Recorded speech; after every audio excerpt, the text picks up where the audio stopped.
fun-loving, caring, enthusiastic, and creative. That is how I would describe the individuals at the Friendship Home. Lovingly referred to as the kids, they enjoy activities, hanging with their friends, and they love to make people laugh. But the kids at the Friendship Home are a little different than you and I. They are all developmentally disabled, most with Down syndrome. In order to understand the basis of the Friendship Home and why it exists, it is important to first take a look at Down syndrome from a genetic point of view. In the early 1900s, John Langdon, superintendent of an asylum in England, described a group of children physically distinct from others with mental retardations.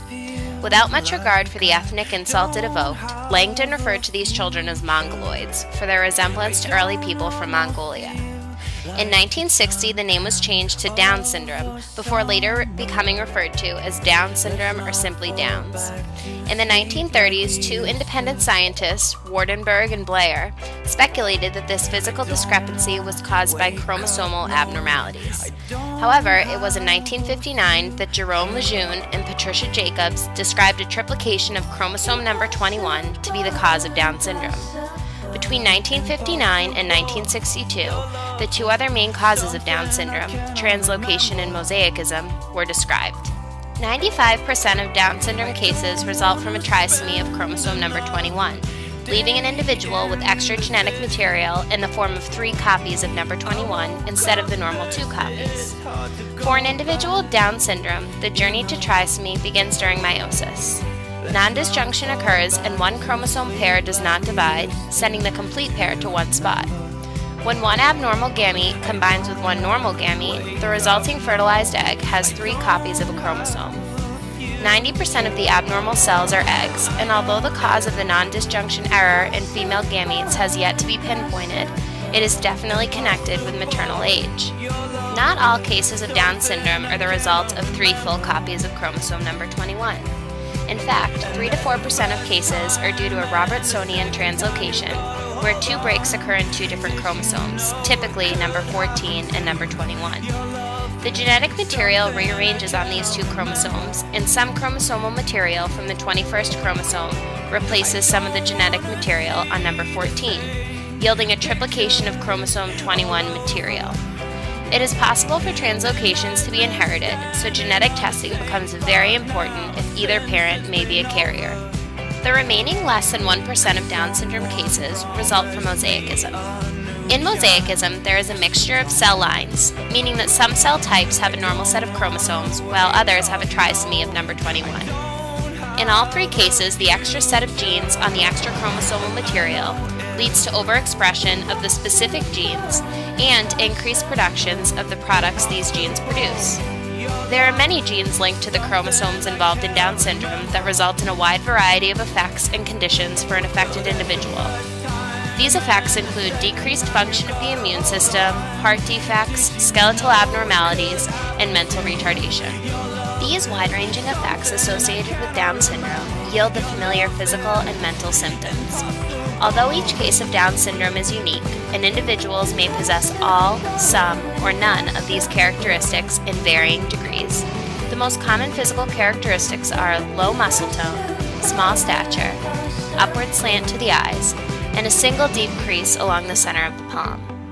Mentally, all individuals with Down syndrome experience cognitive delays, which vary from mild to moderate.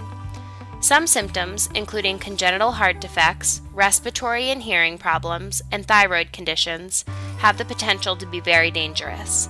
However, many are treatable with today's modern technologies, allowing Down syndrome individuals to lead healthier, longer, and more productive lives. The average lifespan for someone with Down syndrome is 60 years, a huge increase from the 25-year life expectancy of a Down syndrome individual living in 1983. Today, over 400,000 individuals living in the United States have Down syndrome, making it the most commonly recurring chromosomal condition, affecting 1 in every 733 babies born in the U.S. Traditionally, the chances of giving birth to a baby with Down syndrome increases as the age of the mother increases. However, given the higher fertility rates in the United States today, 80% of children born with Down syndrome are born to women under the age of 35. It affects all races and all economic levels. Current research is being conducted to help further identify the genes on chromosome 21 that cause the many traits associated with Down syndrome. For now, a good education, a stimulating environment with an abundance of positive support, and good health care are all viable solutions. That is where the Friendship Home comes in. In 1999, Wilma Goodhue and Joan Malaire, both mothers of adult children with mental disabilities, founded the Friendship Club, a place where families and their children who have developmental disabilities in southeastern Massachusetts can have opportunities to build friendships, develop skills, and be active participants in their communities. Over the past few years, my family and I have been fortunate enough to become involved in supporting the development of this wonderful organization that promotes a safe, nurturing environment for the kids and their families.